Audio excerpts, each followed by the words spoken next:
Hello students, ये कक्षा 5 के चैप्टर 9 है, जिसमें चैप्टर का नाम है a visit to the doctor. इसमें से कुछ कठिन शब्दों को निकाल करके मैं आपके सामने रख दिया हूं, जैसे एडेनॉइड, कंठसालक या गिल्टी, स्ट्रैप चमड़े की पट्टी से बंधा हुआ। इसी तरह कुछ कठिन शब्द हैं जिसको मैं दे दिया हूं। ठीक है, एक बार मैं इसको पढ़ देता हूं। और जैसे पियर्ड अप, झांका या निहारा, ग्रीन विकट या गंभीर, एप्रीहेंसिव भयभीत, टम्बलिंग लुढ़कते हुए, लव डला या ढेर, गेस्पिंग हाफते हुए, ड्रिपिंग टपकते हुए, फलारेल हल्का ऊनी वस्त्र, ग्रोची शराबी या मदहोश, ट्रॉलिका ट्राम, और ये एनेस्थेटिक निश्चेतक, निश्चेतक यानी चेतना शून्य करने वाली औषधि, बेहोश करने वाली औषधि, बेहोशी की दवा। इस तरह कुछ कठिन शब्द हैं। अब इसके बाद भी अगर आपको कुछ डिफिकल्ट वर्ड्स लगते हैं तो आप डिक्शनरी का सहारा लीजिएगा और मैं आपको चैप्टर शुरू करता हूं पढ़ाना। I have only one unpleasant memory of the summer holidays in Norway. मुझे नॉर्वे के गर्मी की छुट्टी के एक अप्रिय याददाश्त है, याद है। We were in my grandparents' house in Oslo, and my mother said to me, "We are going to the doctor this afternoon." हम लोग ओस्लो में अपने नानी घर गए थे और मेरी माँ मुझसे कही कि हम लोग आज दोपहर में डॉक्टर के पास जा रहे हैं। He wants to look at your nose and mouth. वे तुम्हारी नाक तथा मुंह को देखना चाहते हैं। कहने का मतलब कि नाक मुंह को दिखाना था डॉक्टर से सीधा सीधा। I think I was 8 at that time. मैं सोचता हूं मैं उस समय 8 वर्ष का था। What's wrong with my nose and mouth? I asked. मैंने पूछा कि मेरे नाक मुंह में क्या हो गया है। Nothing much, my mother said. मेरी माँ कही, बहुत ज्यादा नहीं। But I think you have got adenoids. किंतु मैं सोचती हूँ कि तुम्हें गिल्टी हो गई है, कंठसालक हो गई है। What are they? I asked her. मैंने उनसे पूछा, वे सब क्या होते हैं? Don't worry about it, she said. It's nothing. वे कही कि इसके बारे में फिक्र मत करो, चिंता मत करो, यह कुछ नहीं है। I held my mother's hand as we walked to the doctor's house. मैं अपनी माँ के हाथ को पकड़े हुए डॉक्टर के घर तक गया। It took us about half an hour. हम लोगों को आधा घंटा लगा, यानी डॉक्टर के घर तक पहुंचने में आधे घंटे लगे। There was a kind of dentist's chair in the surgery and I was lifted into it. There was a kind of dentist's chair in the surgery. यानी सर्जरी रूम में शल्य चिकित्सक रूम होता है, जिसमें दंत चिकित्सक की एक कुर्सी अलग से होती है। उसमें मुझे उठाकर रख दिया गया, यानी बिठा दिया गया। The doctor had a round mirror strapped to his forehead and he peered up my nose and into my mouth. The doctor had a round mirror strapped to his forehead. यानी डॉक्टर के ललाट पर, forehead यहाँ पे FOREHEAD, forehead का मतलब ललाट होता है या कपाल होता है। तो डॉक्टर के ललाट पर एक गोल दर्पण या आईना चमड़े के पट्टी से बंधा हुआ था, जैसा कि आप चित्र में भी देख सकते हैं। और उन्होंने मेरे नाक और मुंह में झांका, निहारा। He then took my mother aside and they had a whispered conversation. तब वे मेरी माँ को एक तरफ ले गए और उन दोनों के बीच एक फुसफुसाहट भरी बातचीत हुई। I saw my mother looking rather green. but she nodded. मैंने देखा कि मेरी माँ कुछ गंभीर हो रही है, किंतु वे सिर हिला दी, हामी भर दी। नोडेड का मतलब सिर हिलाए, तो यहाँ सिर हिलाने से मतलब हामी भरने से है, अनुमति देने से, मतलब राजी होने से है, सहमत होने से। The doctor now put some water to boil in an aluminium mug over a gas flame, and into the boiling water he placed a long, thin, shiny steel instrument.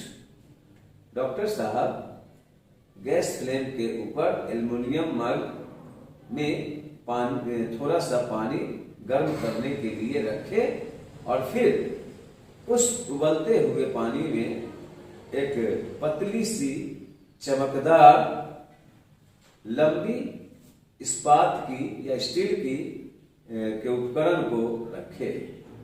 I sat there watching the steam coming out of the boiling water. मैं उबलते हुए या खौलते हुए पानी से निकलती हुई वाष्प को देखते हुए वहां बैठा। I was not in the least apprehensive. I was not in the least apprehensive. यानी मैं थोड़ा भी भयभीत नहीं था।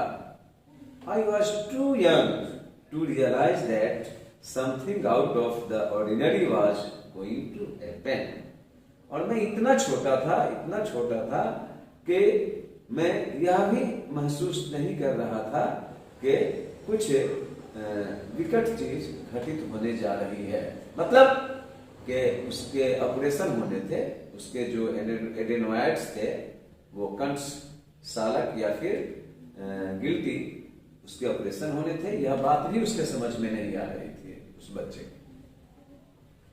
Then a nurse dressed in white came in.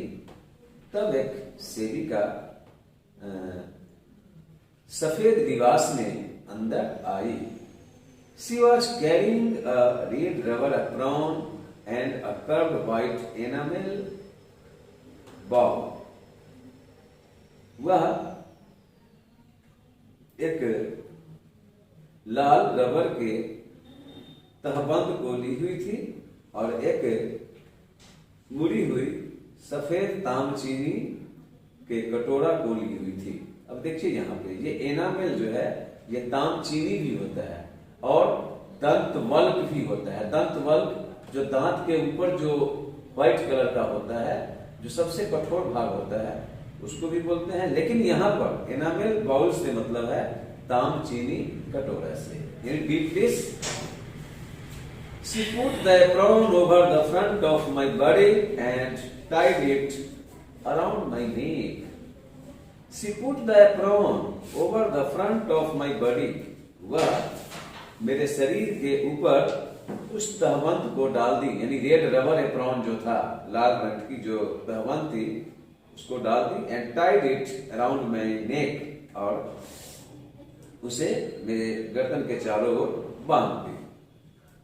It was for too big, वह बहुत बड़ा था।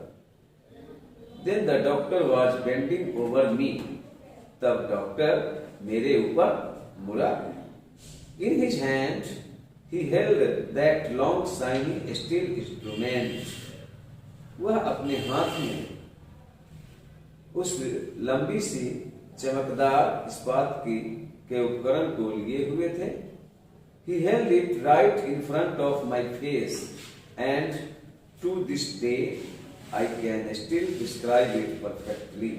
Anyway, उसे बिल्कुल मेरे चेहरे के सामने रखे हुए थे और आज भी मैं इसे अच्छी तरह वर्णन कर सकता हूँ।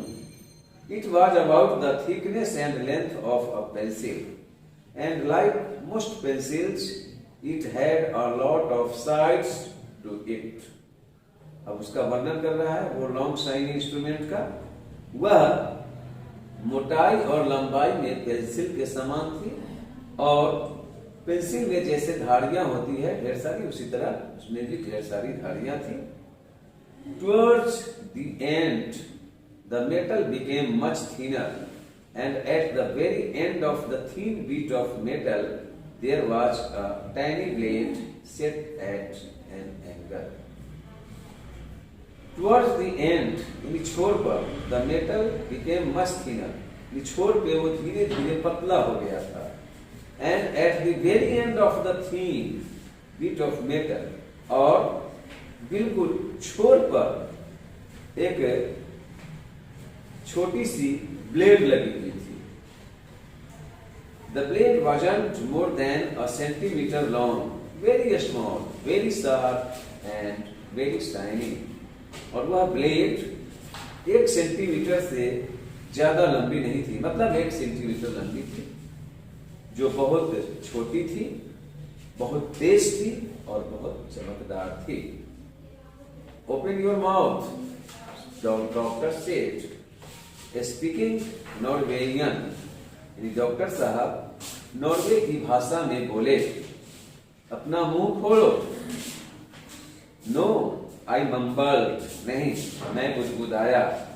आई thought he was going to do something to my teeth and everything anyone had ever done to my teeth had been painful.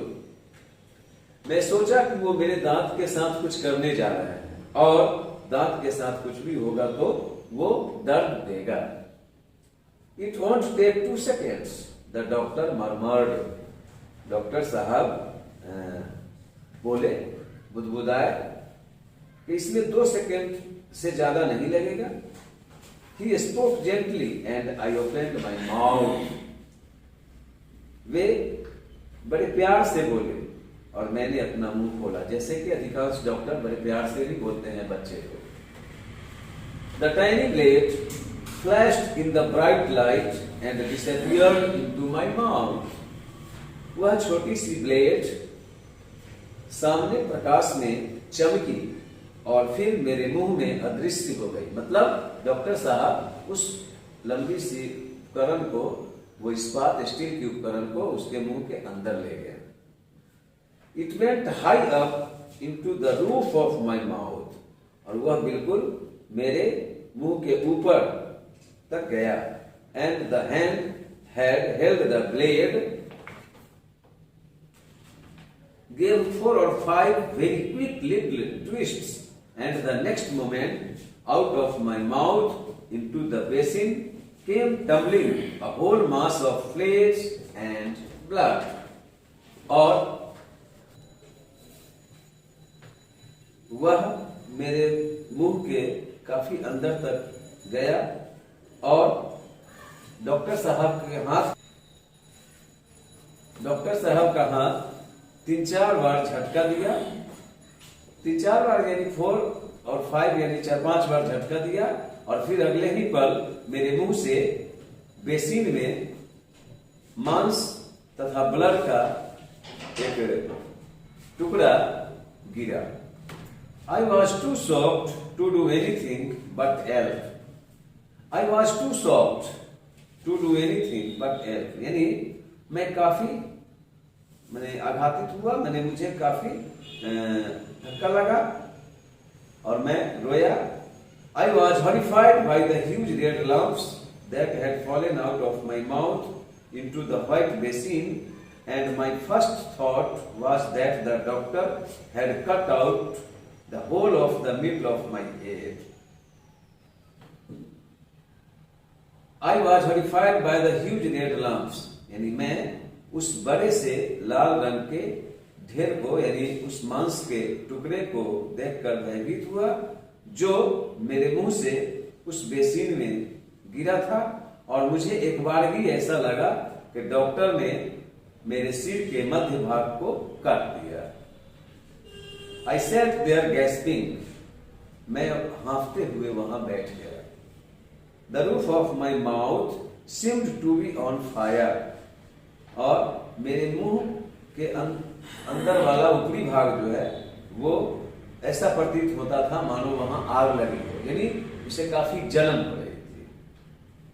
Those were your adenoids, I heard the doctor saying. मैंने doctor को कहते हुए यह सुना कि वे तुम्हारे कंठ चालक हैं या गिल्टियां हैं. I grabbed my mother's hand and held on to it tight. मैंने अपनी माँ के हाथ को झपट लिया, यानी तेजी से पकड़ा और फिर उसे कसकर पकड़े रखा. I couldn't believe that anyone would do this to me. और मुझे यह विश्वास नहीं हो सका कि कोई मेरे साथ ऐसा करेगा. Stay where you are, the doctor said. Doctor ने कहा कि वही रुको जहां तुम हो. You will be all right in a minute. तुम कुछ मिनट में ठीक हो जाओगे. Blood was still coming out of my mouth and dripping into the basin. मेरे मुंह से ब्लड निकल रहे थे, बाहर आ रहे थे और बेसिन में टपक रहे थे. The nurse was holding me. सेविका मुझे पकड़ी हुई थी. Spit it all out, she said. There's a good boy. यानी वह कही कि इसमें बाहर थूको, मतलब बेसिन में एक अच्छे लड़के की भांति तुम इसे बेसिन में थूको. You will be able to breathe much better through your nose after this, the doctor said. Doctor साहब कहें कि इसके बाद यानी इन गिल्टियों के निकलने के बाद तुम अब अपनी नाक से अच्छी तरह सांस लेने के योग्य हो जाओगे. The nurse wiped my lips and washed my face with a wet flannel. सेविका एक गीली हल्के ऊनी वस्त्र से मेरे ओठ को तथा मेरे मुंह को पोंछी. Then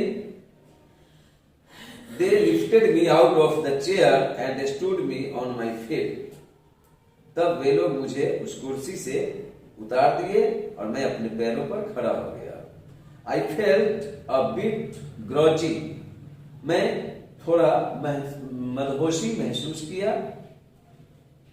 We will get you home, my mother said, taking my hand. मेरी माँ मेरे हाथ को पकड़ते हुए कही कि हम लोग तुम्हें घर ले जाएंगे, मतलब हम लोग घर चलेंगे. Down the stairs we went and onto the street. यानी सीढ़ियों से नीचे उतरते हुए हम लोग सड़क तक आए. We started walking. हम लोग चलना प्रारंभ कर दिए. There was no trolley car or taxi. कोई भी ट्राम या टैक्सी नहीं थी. We walked the full hour, half hour journey back to my grandparents' house and we arrived at last. यानी हम लोग अपनी नानी के घर तक आधे घंटे की यात्रा को पूरा किए और अंततः वहां पहुंचे. I can remember as clearly as anything my grandmother muttering, "Let him sit down in that chair and rest for a while." मैं उसको स्पष्ट रूप से याद कर सकता हूं कि मेरी नानी माँ क्या बड़बड़ाई थी कि उसे कुर्सी पर बैठने दो, आराम करने के लिए उसे कुर्सी पर बैठने दो. After all, he has had an operation. यानी उसे ऑपरेशन हुआ है. Someone placed a chair for me beside my grandmother's armchair and I sat down. किसी ने मेरे लिए एक कुर्सी मेरी नानी माँ के आराम कुर्सी के बगल में रख दी और मैं बैठ गया. My grandmother reached over and covered one of my hands in both of hers. मेरी नानी माँ मेरे बगल में बैठ गई और मेरे हाथ को अपने हाथों में ले ली. That won't be the last time you will go to the doctor in your life, she said. वह कही कि यह अंतिम समय नहीं होगा जब तुम डॉक्टर के यहाँ जाओगे. कहने का मतलब कि डॉक्टर के यहाँ तो जाना ही पड़ेगा. And with a bit of luck, they won't do you too much harm. और ये तुम्हारा थोड़ा सा भाग्य है कि वो तुम्हें ज्यादा नुकसान नहीं पहुंचाए. That was in 1924, and taking out the child's adenoids and often the tonsils as well without any anesthetic was common practice in those days. यह सन 1924 की बात थी जब किसी बच्चे के गिल्टियों को या फिर टॉन्सिल को निकालने की बात थी, मैंने टॉन्सिल के बगल में एडेनोइड्स था, और वो भी बिना निश्चेतक के, बिना बेहोशी की दवा के। I wonder though what you would think if some doctor did that to you today. और मैं चकित होता हूं कि अगर आज वैसा कोई डॉक्टर करे तो तुम्हें कैसा अनुभव होगा। यानी ये काफी हिम्मत की बात है, क्योंकि अभी जो है वैसा ऑपरेशन बिना निश्चेतक के नहीं हो सकता है। अगर होगा तो उसमें काफी दर्द अनुभव होगा बच्चों को। इस तरह आपका मैंने ये चैप्टर कंप्लीट हुआ। आप इसे बार बार पढ़िए, समझिए, फिर आपसे हम अगले वीडियो में मिलते हैं। Thank you.